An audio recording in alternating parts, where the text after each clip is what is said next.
belajar tentang apa? Pembukaan.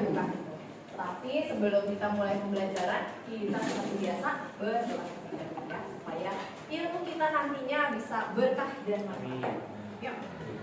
Dan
hari ini kita akan mempelajari materinya tentang pengaturan dan penyimpanan bahan kimia. Sekarang lihat gambar yang di depan.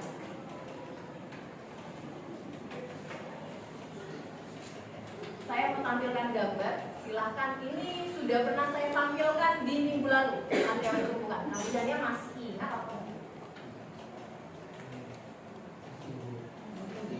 Kalau masih ada yang ingat, boleh tunjuk tangan.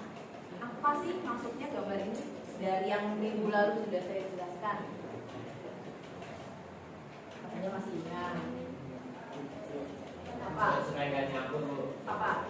Antara sama lain. Supaya tidak tercampur satu sama lain. Boleh apa, Ray? Teratur misalnya yang mudah terbakar sama yang tidak mudah terbakar. Oke, supaya teratur yang mudah terbakar dan yang tidak mudah terbakar. Ada lagi?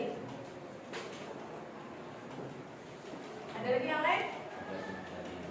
Gambar ini minggu lalu saya jelaskan di bagian apa, Mas? Iya, di bagian teori tumbuhan. Bagian apa?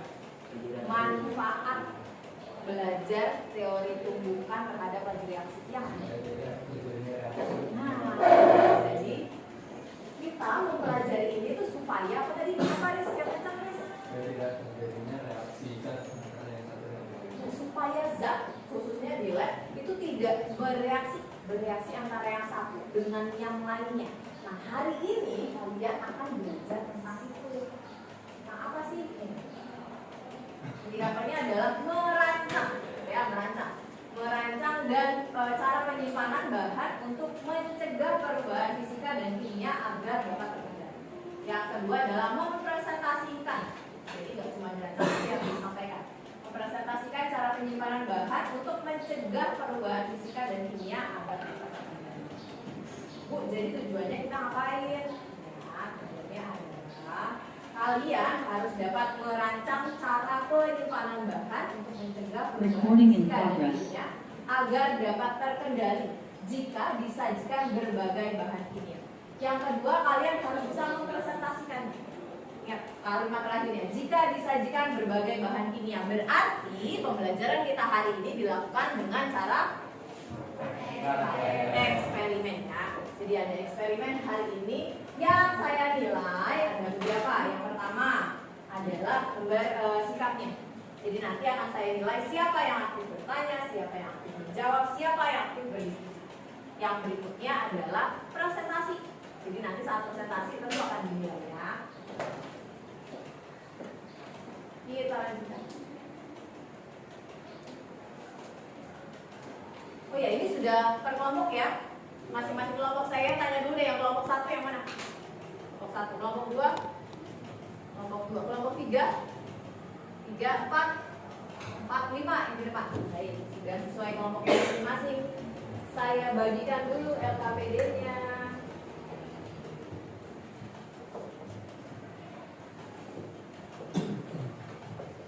Silakan.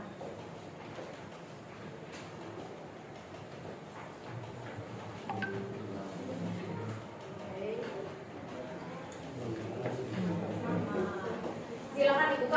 KPD-nya masing-masing. Oke. Di masalah tersebut ada beberapa fenomena, ada beberapa masalah yang akan kita bahas.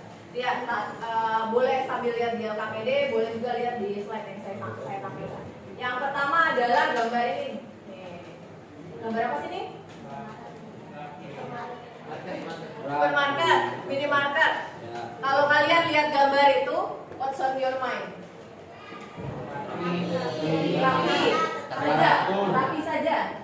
Terorganisir, teratur. Ada lagi, ada yang lebih spesifik. Sesuai jenis.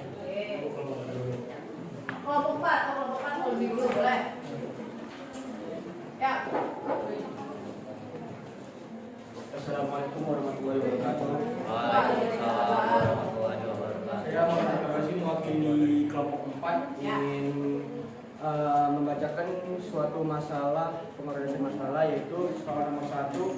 Apa yang terjadi jika suatu zat dicampurkan dengan zat yang lain tapi sifatnya berbeda? Soal nomor 2, apa yang terjadi jika zat yang mudah terbakar disimpan berdekatan dengan zat lain? Mengapa zat kimia harus disusun secara teratur? Yang kedua, apa yang akan terjadi jika tidak disusun secara teratur? Yang ketiga, mengapa cuka dan klorin jika disatukan dapat bermasalah? Oke, kenapa cuka dan klorin tadi ya? Kalau disatukan atau direaksikan jadi masalah. Tapi sebelum ke eksperimen, silakan lihat dulu.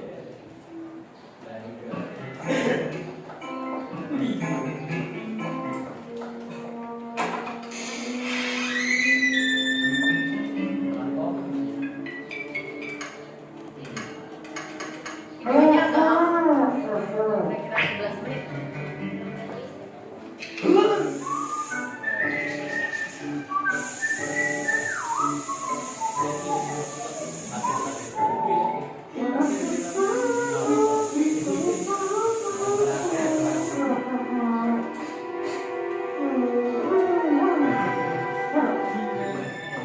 Sudah lihat yang tadi, kamu sudah tahu bahwa setiap zat kimia diusahakan penggunaannya, penyimpanannya harus yang sesuai dengan klasifikasi. Kita akan melakukan eksperimen. Amatilah bahan-bahan kimia yang terdapat dalam wadah. Kalian sudah punya bakinya masing-masing dengan 14 macam zat. Ada yang dalam bentuk cair, ada yang dalam bentuk padat. Di masing-masing situ sudah ada nama dan klasifikasinya. Ada ya? Jadi ada namanya dan klasifikasinya. Carilah informasi mengenai bahan-bahan tersebut, kemudian kelompokkan bahan-bahan tersebut ke dalam kategorinya. Buka LKPD-nya. Silakan sambil dibuka LKPD-nya. Lalu lakukan penyelidikan kelompok masing-masing.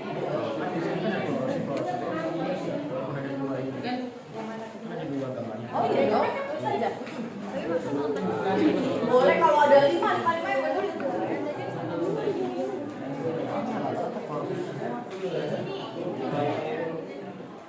Ada yang cari informasi, ada yang buka handphonenya, langsung cari. Yang KPD apa nih yang pertama?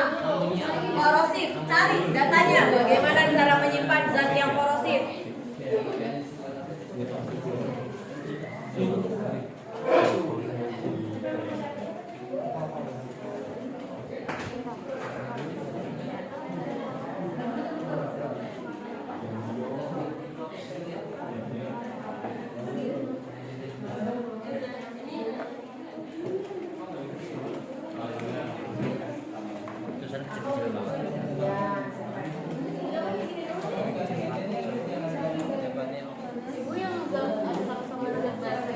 Apa tuh?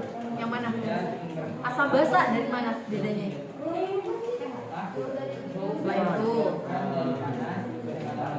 Selain itu, jadi apa?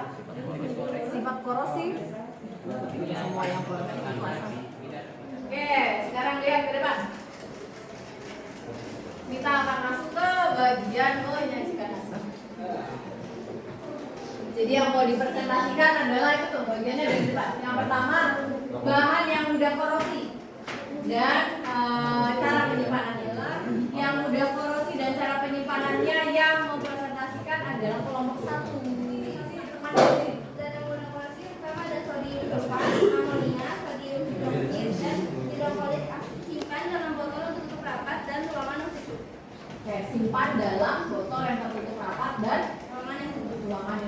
Nomor 4. 4 mana? Oh ya. Yuk. Siapa baca? Zat yang mudah terbakar. Ya. Pertama itu ada aseton. Aseton, Yang kedua itu ada asetik asid. asetik asid, Yang ketiga ada etanol. etanol. Oke. Cara penyimpanannya adalah hindari penyimpanan cairan flammable dari panas, kehangatan matahari langsung, sumber nyala atau api. Cairan flammable yang memerlukan kondisi dingin disimpan pada kulkas yang bertuliskan let's say. Jadi kalau bahan flammable tadi harus disimpan di mana? Berjauhan dari sumber api. Sumber api itu banyak. Sumber panas itu bukan cuma api saja. Bisa jadi apa? Matahari langsung. Selain itu, ini loh. Listrik. Listrik itu bisa menghasilkan percikan. Nah, percikan itu kalau terkena yang flammable terbakar. Gitu ya. Atau bahan yang mudah terbakar ada juga yang minta disimpannya di freezer atau di ruangan yang lebih dingin. Misalnya di kulkas, ada kulkas khusus untuk zat ya, bukan kulkas makanan. Jadi khusus untuk zat, dan itu ada juga bahan-bahan yang meminta seperti itu. Kelompok Vaksin. toksik sekali. Vaksin. Bisa baca. Yang pertama ada amonia, sodium klorid, Sodium chloride, yang ketiga sulfurik asid. sulfuric acid. Oke. Cara menyimpannya itu simpan di tempat sejuk, hindari wilayah yang mudah terbakar. Simpan di tempat yang sejuk serta Hindari wilayah yang mudah terbakar. hindari wilayah yang mudah terbakar.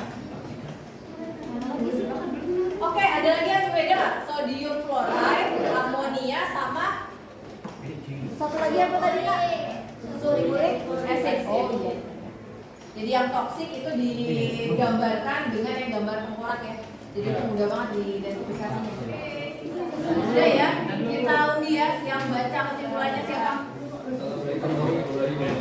Waalaikumsalam. Saya akan melakukan kelompok 1 untuk kesimpulan yang dapat kita sampaikan. Kesimpulannya dapat mengenai cara penyimpanan bahan untuk mencegah perubahan fisika dan kimia agar dapat terkendali. Yang mana Chris? Agar dapat mencegah terjadinya perubahan fisika dan Halo, kimia, sebentar ya. bahan kimia yang menempatkan pada fasilitas penyimpanan secara tertutup seperti dalam kabinet, loker dan sebagainya. Tempat penyimpanan prosedurnya bersih dan jauh dari sumber panas atau api. Dan di samping itu juga tempat penyimpanan sumber api ventilasi. Ya. Baik, kita akhiri pembelajaran kita hari ini. Seperti yang tadi sudah kita pelajari bahwa laju reaksi tidak hanya berkaitan dengan kecepatan reaksi. Ternyata di dalam lab kita harus mengaplikasikannya. Ini kalian sedang menerapkannya, menerapkan proses laju reaksi pada penyimpanan bahan-bahan ini. Ternyata menyimpan bahan kimia itu tidak serta-merta, nggak sesuka-suka hati saja. Oh ini campurkan saja. Nanti ada masanya mereka akan bereaksi satu dengan yang lain. Ya, baik sampai di sini pembelajaran kita hari ini.